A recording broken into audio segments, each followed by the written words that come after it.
Our next speaker is going to share with us the insights from a joint foreign chambers of the Philippines report into the Philippine aviation industry, the current state and the future prospects. Our speaker is John Forbes. Many of you will know him. He's a senior advisor at the American Chamber of Commerce of the Philippines. He has a distinguished track record in a number of different areas, including the USAID-funded Investment Climate Improvement Project at the American Chamber here. And as you can see on page 11, his long and distinguished career has been in service, in education, and a good contributor and ambassador for the Philippines itself. Let's welcome Senior Advisor John Forbes to give us a picture of the aviation industry. Mr. Forbes.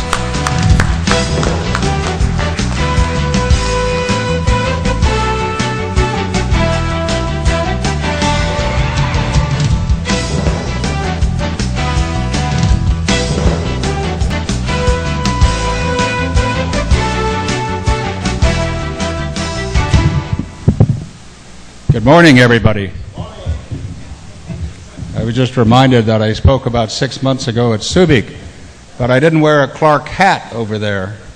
I'll probably take this off in a moment, but it's one of my favorite baseball hats. It says Clark, Freeport, Philippines.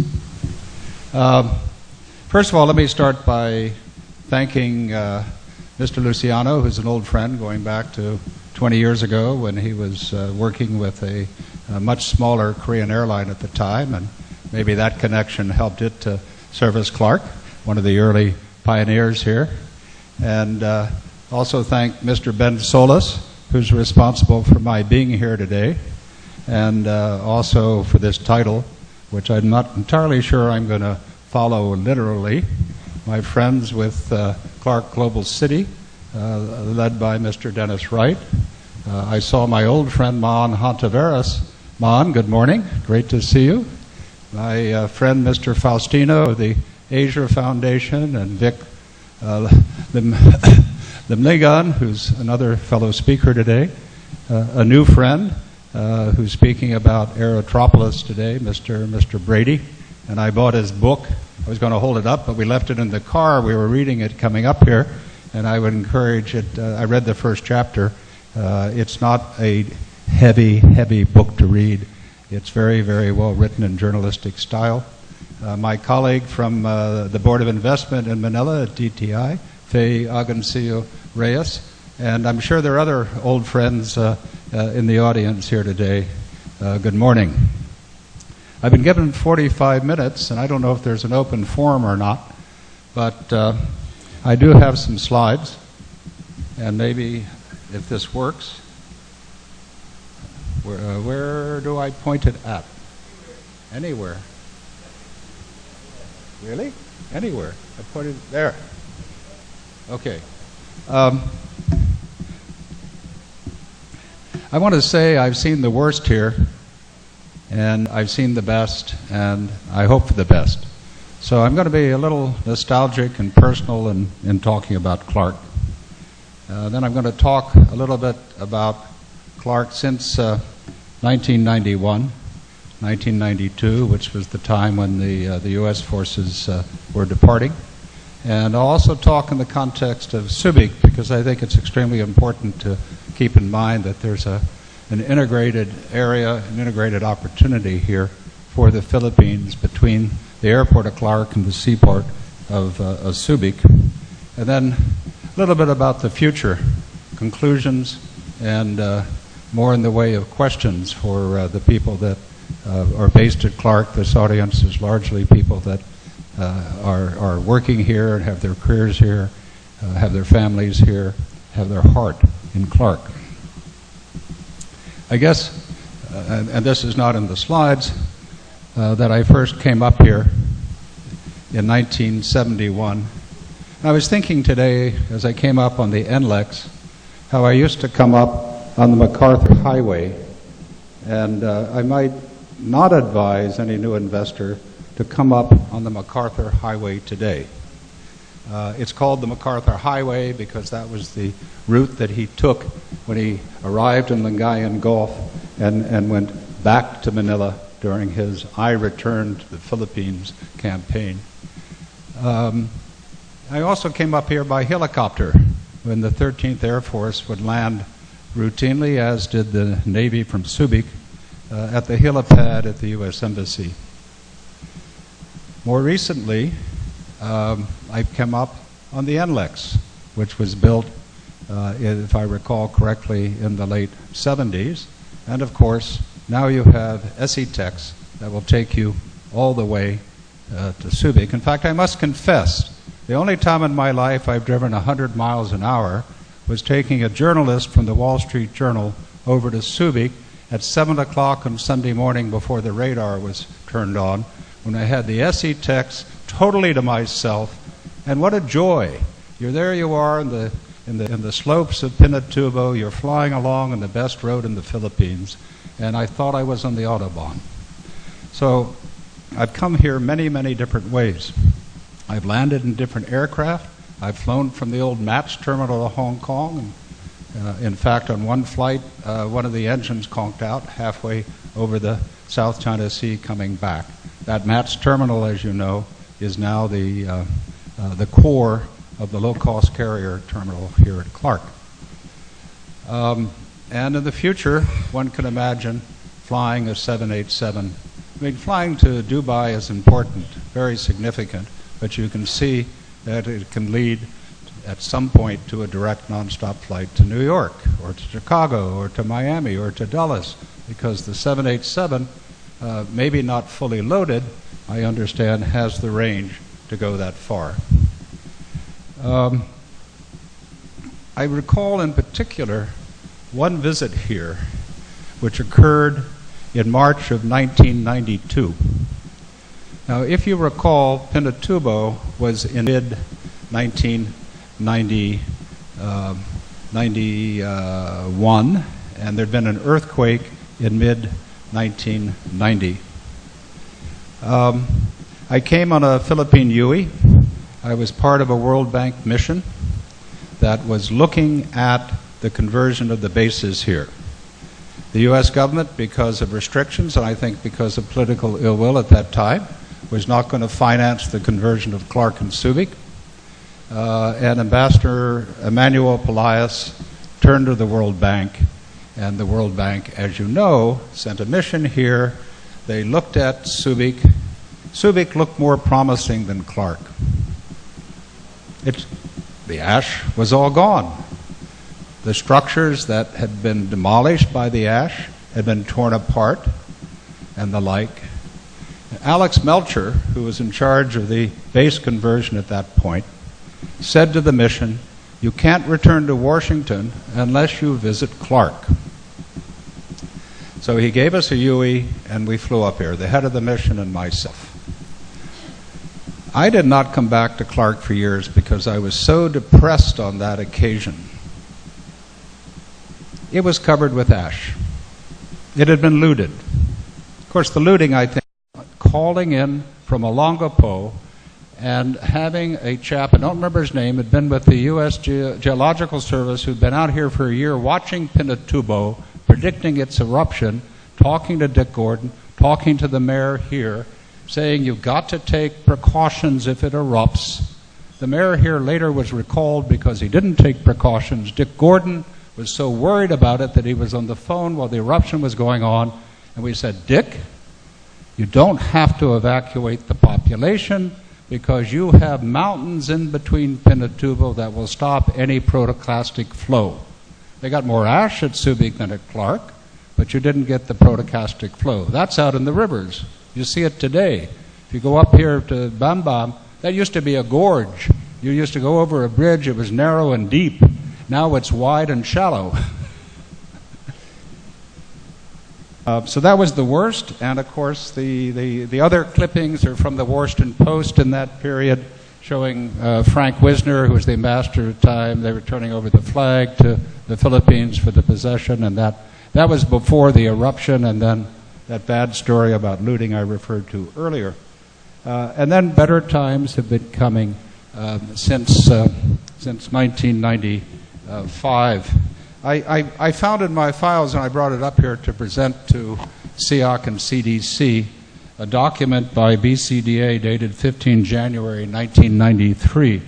This is called the Proposed Clark Development Plan, and it actually contains a chapter in here about removing ash, cleaning up the base.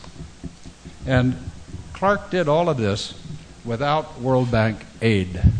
They did it at their own initiative, and I must say what strikes me today is that Clark has, I'm not sure the exact statistics, but it seems to me that Clark has eclipsed Subic, that the optimism for the first decade after Pinatubo had to do with Subic, and the optimism now is more centered around Clark. This is out of a promotional brochure of 1995 at the time it's sort of interesting. You can't see it too clearly, but all the structures there are U.S.-built structures that were left behind. And there's probably no real civilian presence here at that point. And of course, there was no aviation either at this point. And even today, you don't exactly feel here that the airport it's not as busy as it used to be. It's wonderful today to see this European acrobatic team practicing as we drive in. This has such potential, and it's beginning, and hopefully it's accelerating. I leave this to Ben Solis. Ben can tell us about all the numbers about tourism arrivals, international and domestic in the country. Clark is in the middle of that boom, and you're well aware of the tremendous growth last year and the number of passengers here and the increasing number of aircraft that are flying in and out of Clark. Can we move on? We have a lot of recommendations. I'm going to quickly mention some of them and then encourage those of you who are interested in more detail to go to our website. You know, we had taxes that led to the Europeans ending direct flights into the Philippines, so that KLM was the last direct flight. It's wonderful to fly to Dubai, but you'd rather fly direct to Paris. And it's the tax situation that caused 22 weekly direct flights from Europe over a decade to end. Now, the President is about to sign the law that will correct that situation. That was one of our advocacies. It doesn't include cargo, and the other part that we will try in the next Congress to eliminate is the similar tax on the cargo inside the aircraft or inside the UPS and FedEx aircraft. CIQ, this took a long time. The policy of the Philippine government now is that the Philippine government will pay for overtime for customs, immigration, and quarantine, as is done elsewhere in the world.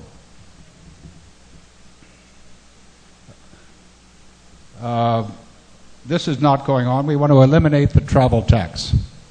We certainly want to reduce the number of lines that tourists have to stand in, or Filipinos for that matter, have to stand in. The 5, 6, 7 lines you have to, if you go through the low-cost carrier terminal down in Manila in order to get out.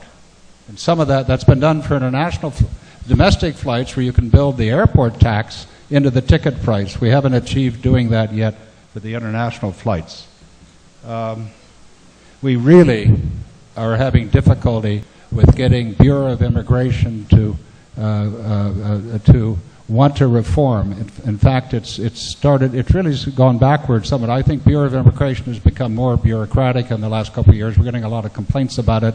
So this year we're going to try to give them and the Department of Justice, their supervisors, some specific recommendations for some changes. I mean, there are other countries you can get a visa now online. You get a visa when you arrive. There are many things that we can do here that will make it easier for foreign residents and foreign visitors. let alone the way that immigration profiles Filipinos before they go abroad and takes them off of aircraft thinking they're going to go TNT. I don't think that's the concern of the Philippine government, whether they go to TNT. It's the concern of the immigration authorities of Singapore when they get off the plane. So there are a lot of reforms in immigration. Let's move on. Oh, you moved too fast. Go back one.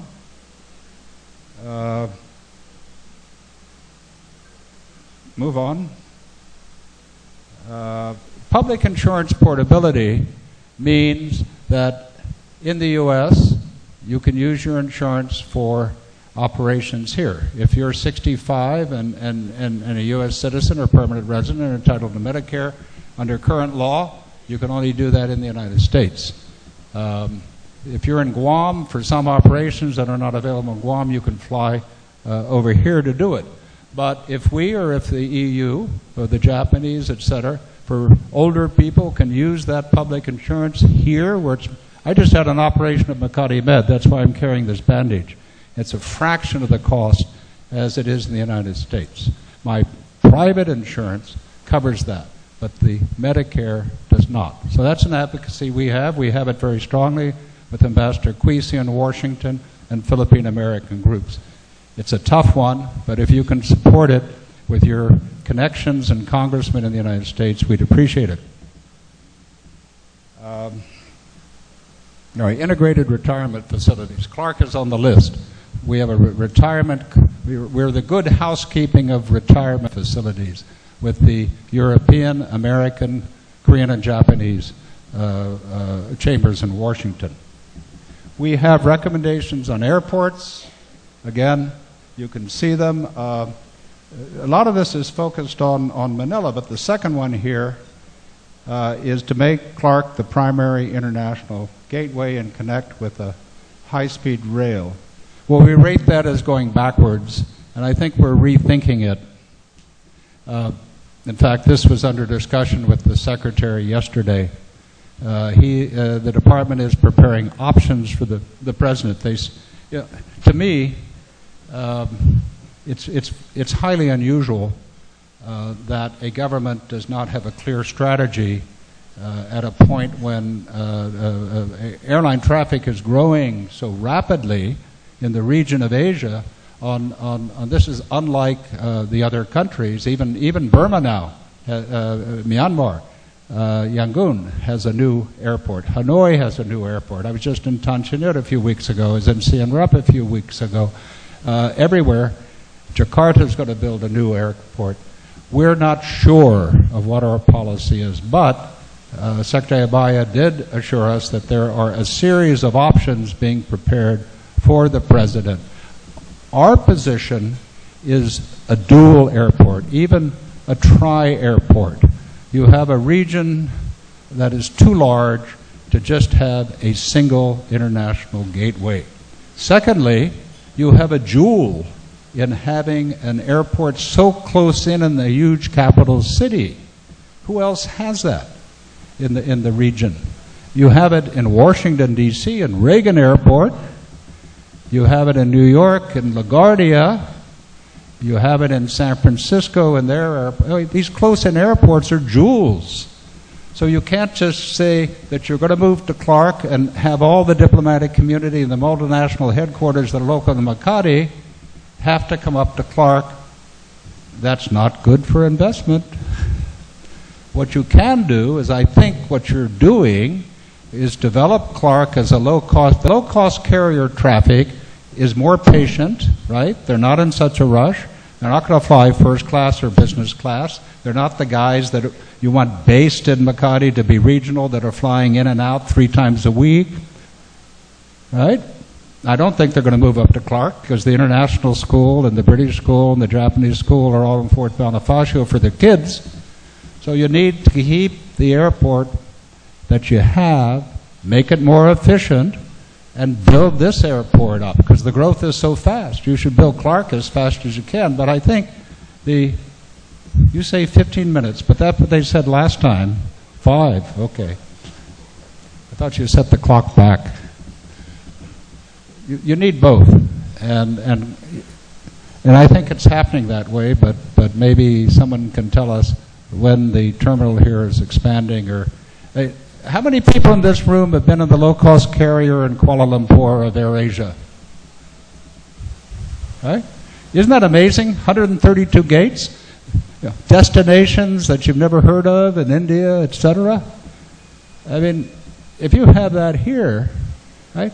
You go out there at 6 o'clock in the morning and there are 10,000 people and not a single suit or briefcase, right? They're all over in the other terminal waiting for business class. But you too can fly. And I'm not favoring AirAsia over the other 6 low-cost carriers here, but it's a great slogan. And you too can fly from here.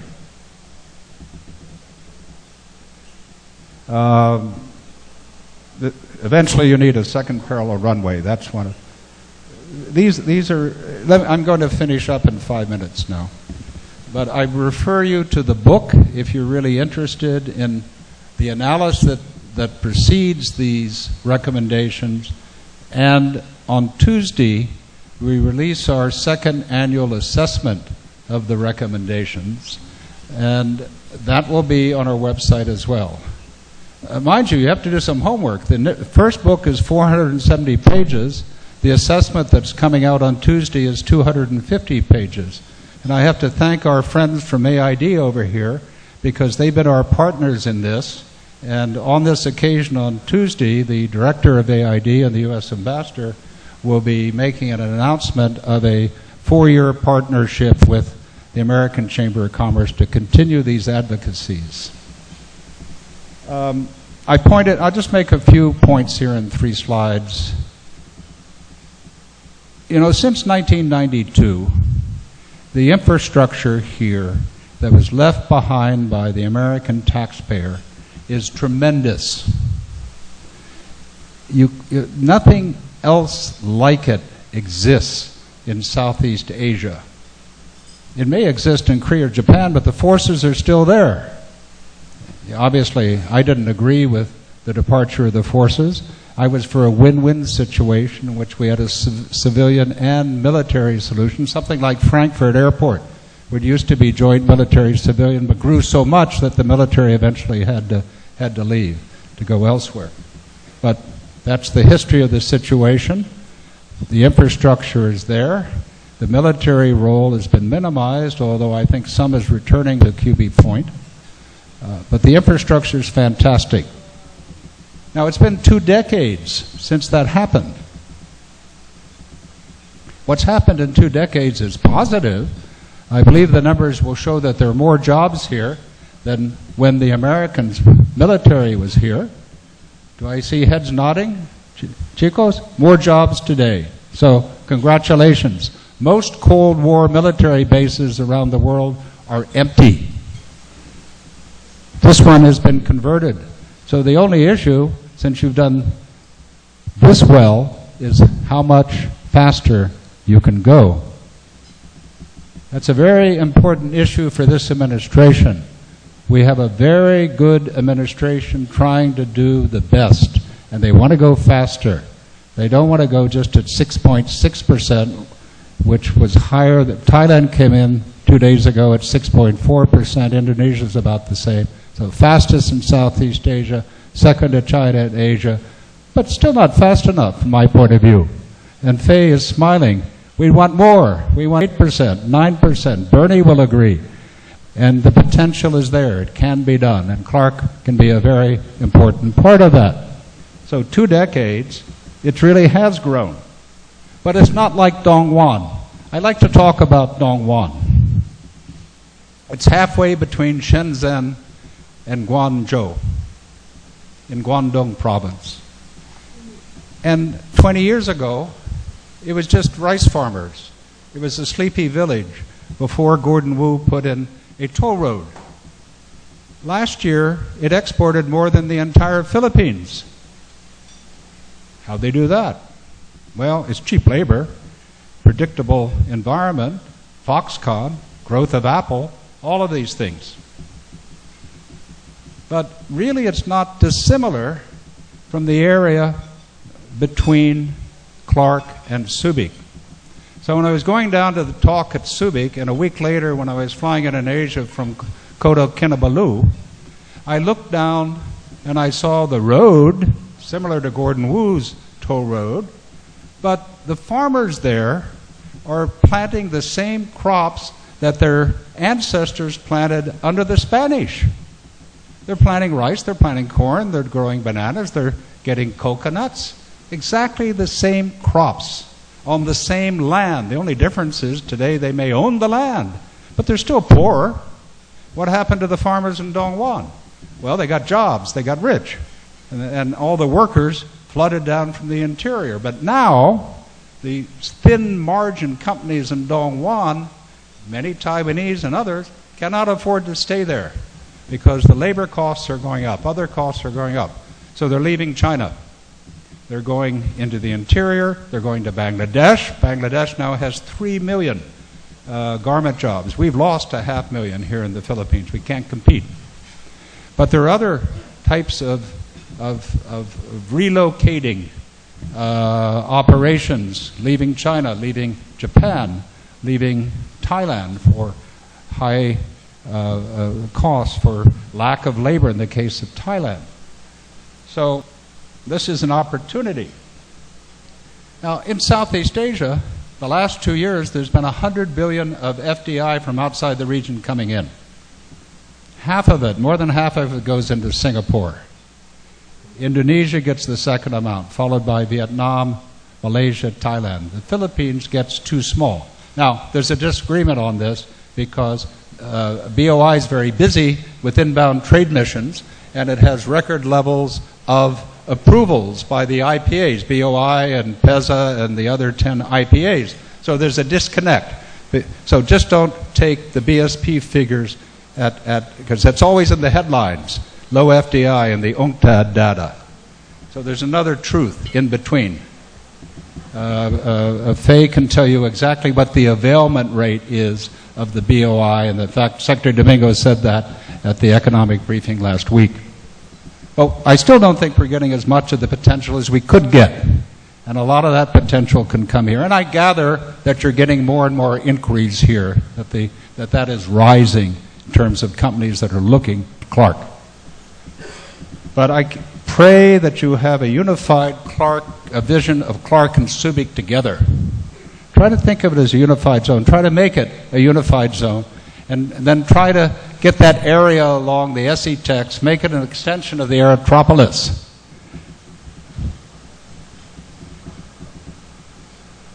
Next slide. Last slide. Can the incentives and business costs be made more attractive?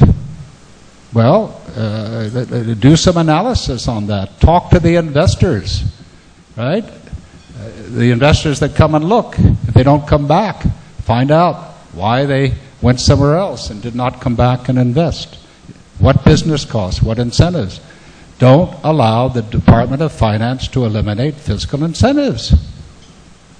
It just doesn't make much sense, even if they're advised by the World Bank and the IMF to do that. You have to administer the fiscal incentives strategically to get investments that create jobs, which create more revenue for the government, from the jobs, from VAT and from income tax, and smoking and drinking. I think you should, in the long term, consider privatization of the management of Clark and Subic. It was recommended by the World Bank back in the time of Secretary Navarro, former Secretary Navarro. But I think for various reasons it has not been considered, and it's probably because if you put government people in charge of facilities, there are some opportunities for some things. Plus, I always hear here at Clark, you change, and at Subic, you change the boss. He's looking at the terms of the lease and things like that. That may not be good for the stability from the investor's point of view. So that's something to consider. We're also there's privatization going on of airports in the Philippines, operation of airports in a number of areas, potentially even NAIA. My friend Jerry Seacott, who many of you know, who is a professor at UP School of Economics, has come up with an idea, it's probably too radical for the Philippines, that you do a zone where you have labor sort of an incentive which says no minimum labor, which is $10 a day. People will work for less than that. The formal sector of the labor force in the Philippines is smaller than the informal. So every time we raise the minimum wage, we're only doing it for the people that have jobs, not the people who are working on their own. It's an interesting experiment to try. And if you did it between Clark and Subic, with bringing in companies that you will guarantee 1 million jobs over 10 years, and you give them in a period of time where the market sets, see if they can hire people. That's what China did. The workers sacrificed until they got global market share. Now they're moving up the value chain, and they're shedding the low-cost activities. Finally, can you build, just an idea here, I'm sure there are evidence of it, but why not have a regional educational and training zone? You have some of that here, but I mean on a really large scale, because this is part of the Aerotropolis idea. Is one of the services that you can provide because you have the global language of business, English, here, and people need to learn English. They're going to learn better English. The 300 million Chinese who are studying English in the mainland China are going to learn it better if they fly down to Clark. People need training. How many tens of thousands of pilots does Asia need? They can be trained at Clark, and so on and so forth. So I think this is one of the great opportunities that you have here at Clark. I've been warned that I've overstayed. I guess there's not time for an open forum, but I'm going to stay here through lunch, and I'd be most happy to talk to anyone. Thank you very much.